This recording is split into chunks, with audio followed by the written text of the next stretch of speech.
Dansons maintenant les bienfaits de la danse avec Hubert Lévesque qui est sur ce plateau en pleine forme. Bonjour Hubert. Bonjour Thibaut. Vous êtes là en fait dans cette émission pour nous donner plein de bons plans naturels pour se sentir mieux. On a beaucoup parlé des graines germées. Oui. Ça cartonne les graines germées, c'est vraiment super bien. C'est facile à faire en plus. Oui. Et là vous vous êtes dit, voilà, on a parlé des huiles essentielles, on a parlé des bienfaits du soleil, de la nature, des arbres. Et là vous vous êtes dit, la danse, c'est un truc incontournable. On se libère et ça fait du bien. Ça fait partie des besoins physiologiques de danser, de chanter. C'est vraiment une approche corporelle de pouvoir se mettre en mouvement, donc voilà, de se mettre en condition physique. Et puis c'est un moyen de socialisation aussi, de rencontrer des personnes, du contact, d'échanges entre individus.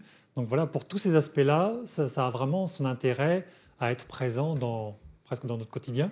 La danse, vous avez fait, en préparant cette chronique, vous êtes remonté presque dans la préhistoire, on commençait déjà à danser, on se retrouvait autour des danses. On a découvert qu'en fait, il y avait des peintures rupestres qui évoquaient qu'il y avait une sorte de pratiques codifiées, de mouvements codifiés qui indiquaient que ça pouvait être déjà des danses au niveau paléolithique. Ouais.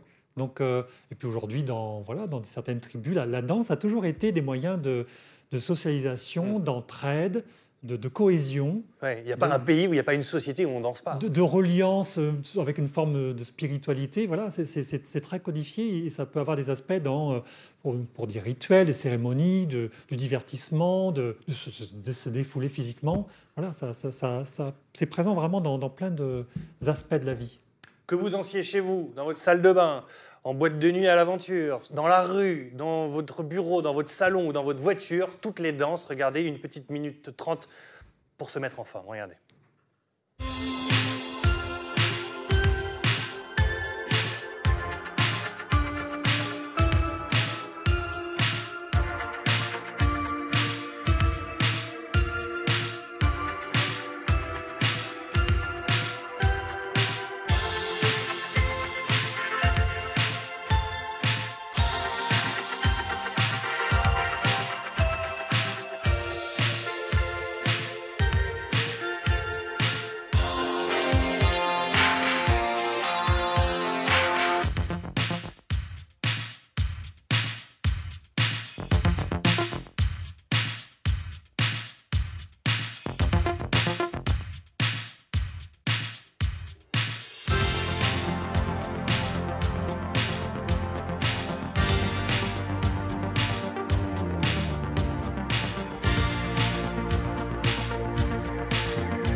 La musique n'a strictement, mais alors rien à voir avec les danses que l'on vient de voir, mais c'était pour essayer de faire un tour d'horizon de tout ce qu'on pouvait faire.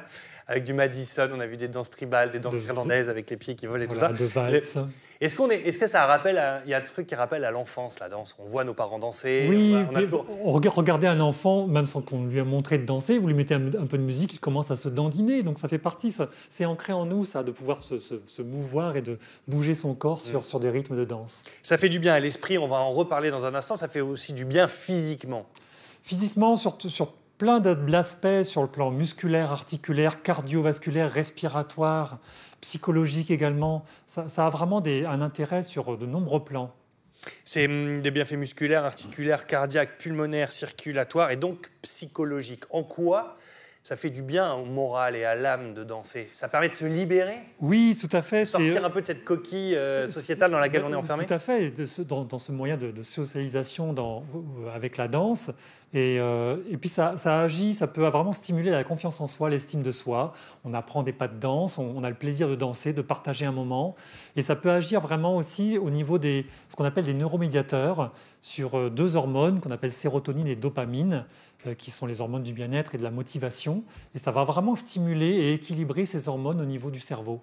Est-ce que en termes pour les personnes qui ont des problèmes de stress, par exemple, ou des problèmes d'enfermement psychologique ou des problèmes de timidité, est-ce que ça peut être un vecteur justement ça peut être très aidant parce que voilà, par rapport à la confiance en soi, l'estime de soi, on peut trouver aussi la danse pour des personnes qui sont atteintes de pathologies neurodégénératives, qui vont, voilà, pour par exemple les personnes atteintes de maladies d'Alzheimer ou de Parkinson, ça peut être vraiment très aidant pour eux de pouvoir pratiquer la danse, parce qu'il y a voilà, il y a la mémorisation de certains pas, et puis de souvenirs par rapport à des airs de musique, voilà, et ça peut être vraiment très aidant pour eux. C'est vrai que ça peut être, enfin, je prends mon exemple. Moi, vous mettez devant, vous savez, les trucs de step où il faut mettre le pied droit, le pied gauche, aller à droite, aller à gauche, le Madison, le machin. Je suis incapable de le faire. C'est-à-dire, j'ai beau essayer de m'entraîner, j'ai beau essayer de le faire. Bon, on est toujours un peu dans un esprit de fête aussi, donc on ne retient pas forcément. Mais c'est quand même pas évident. C'est pas donné à tout le monde de pouvoir danser et d'aller oser se libérer devant aussi un groupe et devant d'autres personnes. Tout à fait. C'est montrer, c'est exprimer avec son corps un ressenti physique. Et ça peut être bien sûr le regard des autres, le regard sur soi-même, hein, de pouvoir danser. C'est vraiment une liberté d'exprimer quelque chose avec son corps. Et ces problèmes, ou du moins le fait de danser, ça peut vraiment activer des problèmes parfois de latérisation au niveau des hémisphères droit et gauche pour les personnes qui ont besoin de faire travailler les bras d'un côté, les pieds de l'autre. Et ça peut vraiment aider au niveau des connexions, au niveau des deux hémisphères cérébraux. Et puis ce qui est intéressant aussi en préparant cette émission, c'est que vous avez constaté que selon chaque danse qu'on pouvait avoir, ça pouvait développer et avoir un impact sur tel ou tel axe. Par exemple, la danse classique, ça exige de la rigueur et de la souplesse. Oui. La danse moderne et contemporaine, elle impose un certain sens du rythme. Les danses en couple, elles nécessitent une synchronisation, un rythme et une mémorisation des pas de danse. Tout à fait. Il y en a d'autres comme ça, il y a les danses traditionnelles par exemple.